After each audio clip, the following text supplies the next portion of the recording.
Our world is full of all kinds of stuff. Thingamabobs, whatchamacallits, tools, toys, whatever you want to call them, they're the manifestation and actualization of a product somebody had in their mind. Sorry.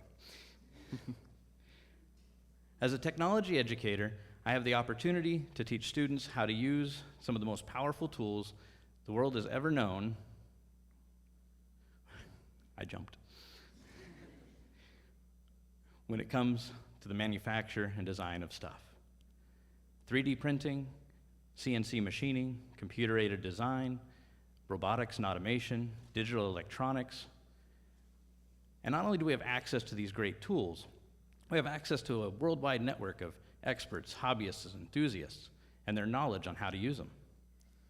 So what do we do with all these tools and technology? First we learned to use them, and then we begin to make some stuff of our own.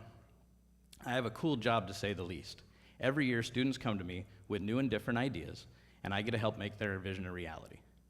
We start off with some simple premises. Don't you hate it when, and wouldn't it be nice if? The slide worked?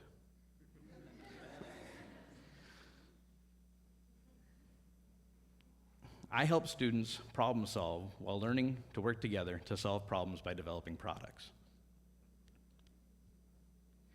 Teamwork, collaboration, and synergy, what could be construed as buzzwords in some areas, are a reality in my class at Spokane Valley Tech. Most of the problems we work on are student identified, and I provide the guidance and structure for students to manage the project, experiment, prototype, and test their ideas. I don't dare give them a contrived problem that I've come up with. There's only so many ways they can organize my classroom supplies or make a rack for sports equipment. But there's a multitude of ways that they can provide energy or clean water to people who don't have access to either. All year long, students work on design ideas to help others. Ryan's toolbox that opens and closes itself as you approach and walk away. Greg and Dom's pill dispenser that not only gives you your medication on time, but beeps at you and beeps at you and beeps at you until you take it. Logan, Connor, and Dane's fire suppression device that you throw into the fire. The list goes on of great ideas, and students work all year, and I help them achieve success in their endeavors. For example, I did my own project called the CS Stego, which was a robot designed to help get more hand-on learners into the computer science curriculum without leaning into the engineering curriculum. It was an awesome experience to have people come view my first generation working machine. And I was ecstatic that I actually did something that I thought I couldn't do when I actually was able to do it. But it wasn't exactly flawless getting there. I had problems. Problems like how I'm going to even power the robot, or how I melted my computer because the voltage regulator didn't work properly. But this knowledge showed me that all projects don't work the first try, or they just don't work as you intended them to.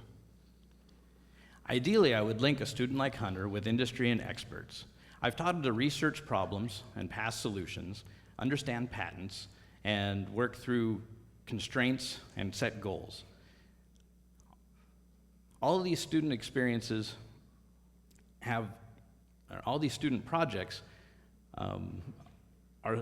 start out ambitious to help save the world. But what they don't know is how they're going to do it.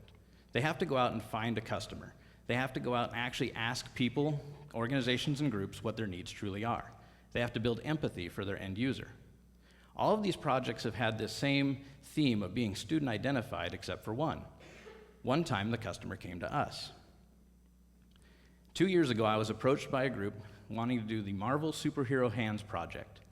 It was a collaboration between Shriners Hospital, the Marvel producers of the live show in Spokane, and a group called Enable. The Enable group is a nonprofit that designs 3D prosthetic hands worldwide for children or adults who don't have fingers or wrists.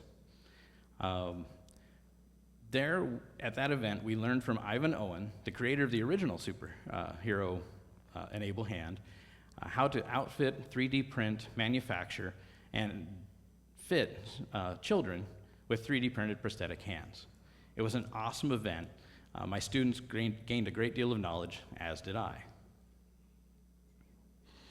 Heading forward into the future, where my class got to be a part of the community, the daughter of a Marine veteran saw what the last class did with Enable Hands and came to us to see if we can make his life just a little bit better. He had lost partial of his appendages, or partial of his digits, and his other hand doesn't move that well. Emmett had a request that he wanted to be able to hold the sandwich with two hands again and be able to open the fridge. Throughout the year, different models of the Enable Hands have been printed, resized, and reconfigured, but they've proven to be too massive, awkward, and heavy. After hours of discussing, tweaking, and teamwork led to a prototype to give to our friend at the end of the year. It turned out that the prototype didn't actually work as we intended it to, unfortunately. Yep. Hold on, ready? Go ahead.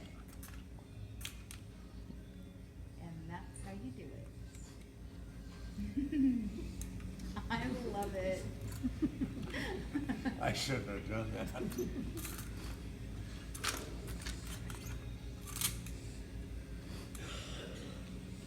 so cool. I don't know how well it can be. So there you can see it had some success, but there's still work to be done. Hunter's right. It was bulky. I talked to him over the summer. It had some discomfort. But thankfully, I have a new group of aspiring young engineers and technicians who are willing to take on the challenge to help Emmett this year, or others like him.